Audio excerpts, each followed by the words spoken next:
Masa libur Natal dan Tahun Baru diprediksi arus penumpang yang menggunakan kapal penyeberangan ikut meningkat. Bagaimana kesiapan dan antisipasi ASDP dalam menghadapi peningkatan mobilitas kendaraan? Bergabung Shelfie Arifin, Corporate Secretary PT ASDP Indonesia Ferry. Selamat sore Bu Shelfie. Selamat sore Mbak Tiffany. Bu Shelfie, bagaimana kesiapan ASDP untuk mengantisipasi penumpukan penumpang, kemudian lonjakan kendaraan di libur atau di masa libur Natal dan Tahun Baru ini, Bu? Baik, untuk mengatasi kenaikan penumpang, khususnya di lintasan utama kami di Merak Bakahuni dan Ketapang Gilimanuk, tahun ini kami ada melakukan pola operasi yang berbeda. Yang pertama di Ketapang Gilimanuk, kita ada pemisahan dermaga. Jadi untuk kendaraan logistik kita alihkan ke Pelabuhan Jangkar di Situbondo, di mana nanti kendaraan-kendaraan logistik sampai dengan 42 ton bisa melalui Pelabuhan Jangkar. Sementara juga kita menyiapkan ada tambahan dermaga, namanya dermaga Bulusan, yang berlokasi sekitar 10 menit dari Pelabuhan Ketapang, di mana di lokasi ini kita bisa menampung sampai dengan 1.000 kendaraan kecil. Jadi harapannya nanti ini bisa membantu untuk percepatan ataupun juga memberikan ruang tunggu untuk para kendaraan kecil. Sementara di Merak sendiri baru kemarin diputuskan bahwa dari Kementerian Perhubungan meminta untuk Pelabuhan Ciwandan untuk didedikasikan kendaraan logistik mulai tanggal 22 Desember ini sampai dengan 3 Januari. Mungkin ini beberapa hal yang sudah kami siapkan terkait untuk penambahan kapasitas dan juga percepatan pelayanan. Demikian Mbak Tiffany. Bu Shelfie, terkait dengan skema pembelian tiket di tayangan sebelumnya, mungkin Bu Shelfie juga sempat menyimak beberapa masukan dan juga keluhan dari para penumpang terkait dengan skema atau aturan pembelian tiket dengan radius 5 km. Sosialisasinya dirasakan oleh beberapa penumpang masih kurang, masih ada yang kebingungan, kemudian masih ada kekhawatiran kalau tiba-tiba tiketnya hangus jika mereka ada kendala dalam perjalanan. Karena memang jarak 5 km itu cukup panjang begitu Bu Shelfie. Nah, bagaimana kemudian ASDP menanggapi hal ini? Oke, baik. Pertama-tama saya menyampaikan penjelasannya seperti ini ya Mbak ya, bahwa tiket kami ini kan sudah bisa dibeli 60 hari sebelum keberangkatan gitu ya. Jadi memang kami mewajibkan seluruh pengguna jasa untuk sudah bertiket sebelum masuk pelabuhan. Jadi sama seperti moda transportasi lainnya seperti pesawat, kereta api, semua penumpang juga sudah diwajibkan bertiket sebelum masuk ke lokasi gitu ya Mbak ya. Kemudian memang mungkin yang berbeda dengan ASDP ataupun ferry yang berbeda dengan moda transportasi lainnya, kami ini pemilihan waktunya bukan waktu keberangkatan kapal, tapi waktu masuk pelabuhan gitu ya Mbak. Jadi misalnya Mbak Tiffany mau membeli tiketnya itu untuk masuk jam 10 pagi gitu ya.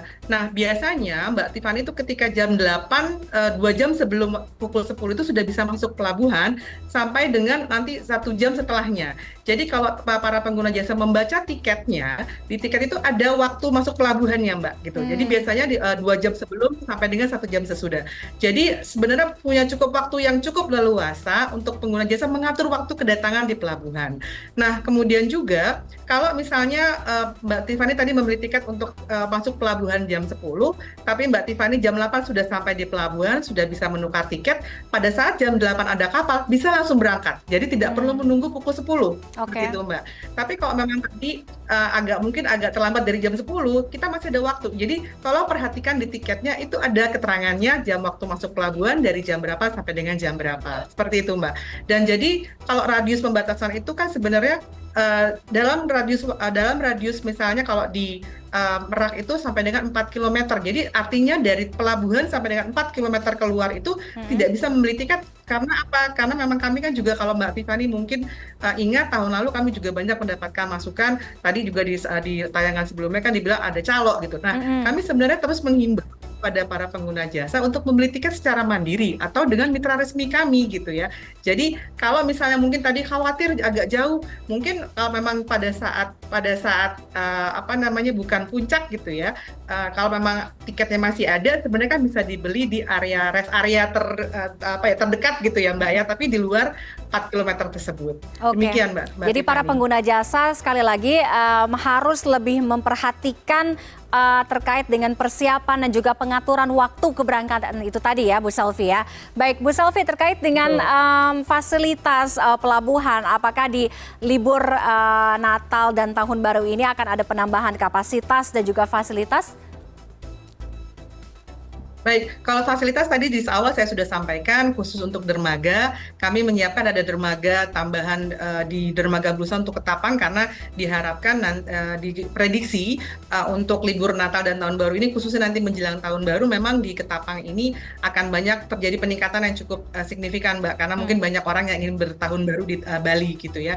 Jadi kami menyiapkan sebuah kawasan parkir dan juga dermaga, tadi 10 menit dari Ketapang, itu sekitar 1.000 kendaraan bisa ditampung di sana. Sementara kalau di Merak sendiri juga tadi udah ada pemisahan kendaraan logistik yang di Pelabuhan Ciwandan, sehingga mobil kendaraan pribadi juga punya kapasitas yang lebih besar.